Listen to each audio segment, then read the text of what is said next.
সবাইকে সালাম এবং শুভেচ্ছা জানাচ্ছি। আপনারা কি আমাকে শুনতে পাচ্ছেন? কাইন্ডলি যদি জানান তাহলে আমি কন্টিনিউ করব। আপনারা কেউ শুনতে পাচ্ছেন কি না কাইন্ডলি যদি জানান, আমি এই লাইভটা শুরু করছি। আমি আজকে এই লাইভটা শুরু করছি একটি খুবই মর্মান্তিক, দুঃখজনক,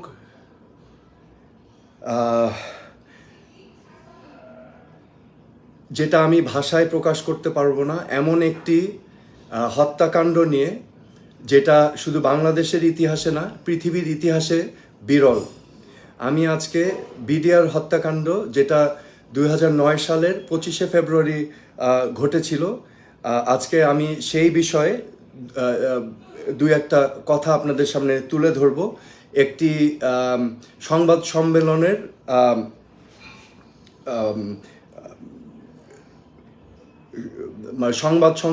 সম্মেলনের কিছু বক্তব্য নিয়ে আমি আজকের এই লাইভটা করতে চাচ্ছি।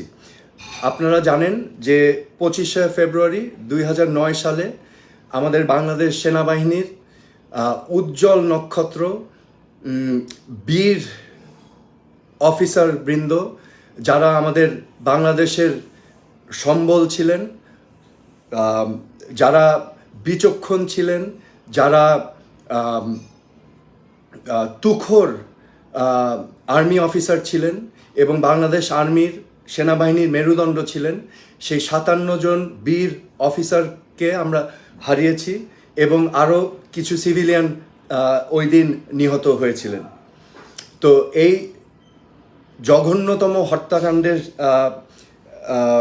নিয়ে আজকে আমি এই লাইভটা করছি। গতকাল আমি লক্ষ্য করেছি, খুব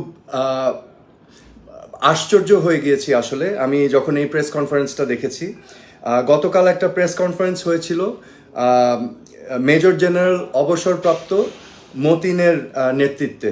সেই প্রেস কনফারেন্সে ওনারা তুলে ধরেছিলেন বিডিআর হত্যাকাণ্ডের নানা দিকগুলো। তারা যেই তদন্ত করেছিল সেটার বেশ কিছু দিক তারা তুলে ধরেছিলেন।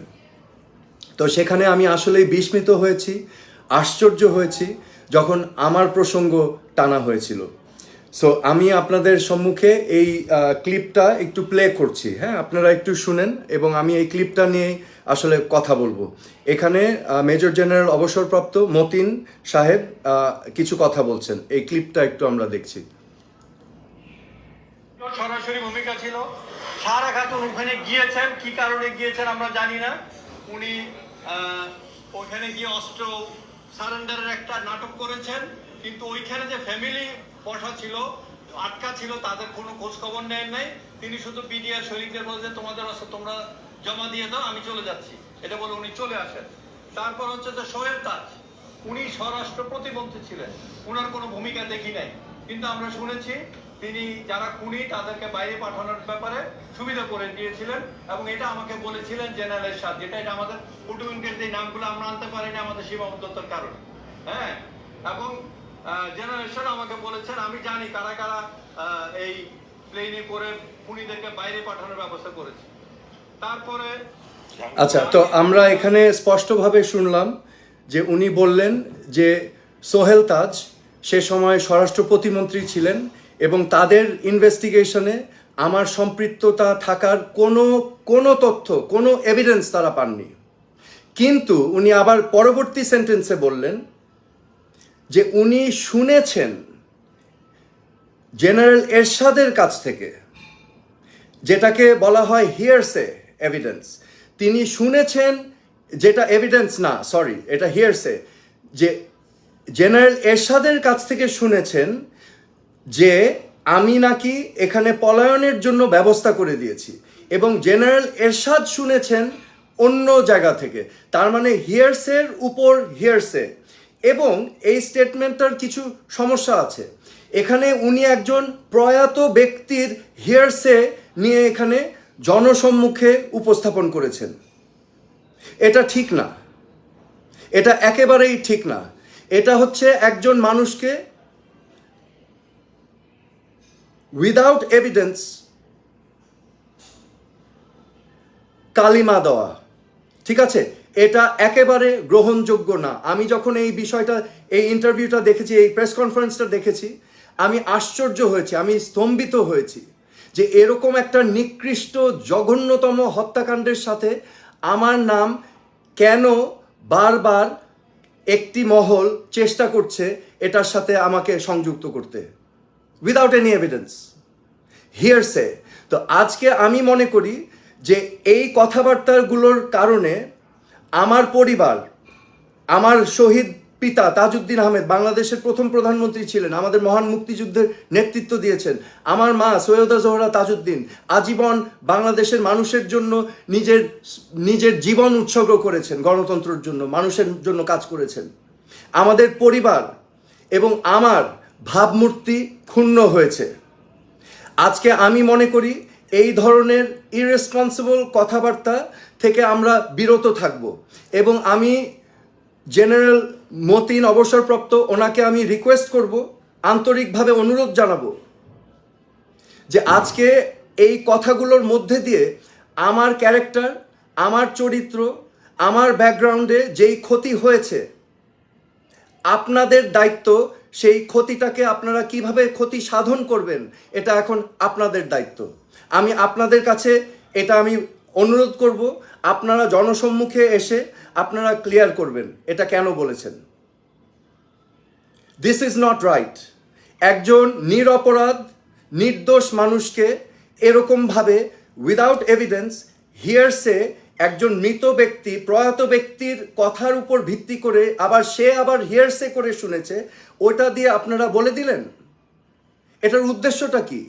কেন করলেন? Why did you do it? আমার কাছে এখন, আমি মনে করি আমার প্রশ্ন এবং সকলের প্রশ্ন যে এটা কেন করা হলো, এটার পিছে উদ্দেশ্যটা কি? আমি জানি যে একটি মহল বেশ কিছুদিন ধরে এই ধরনের নানা ধরনের আলাপচারিতা ইন্টারনেটে ছড়িয়ে দিচ্ছে এবং এটা একটি ক্ষুদ্র অংশ, উইদাউট এনি এভিডেন্স, হিয়ারসে বলে একটার উপর একটা বলছে। তো আমি আবারও অনুরোধ করব জেনারেল মতিনকে যে আপনি দয়া করে আমার পরিবারের ভাবমূর্তি যাতে ক্ষুণ্ণ না হয়, আপনারা অতি শীঘ্র পদক্ষেপ নেবেন এবং এই যে একটা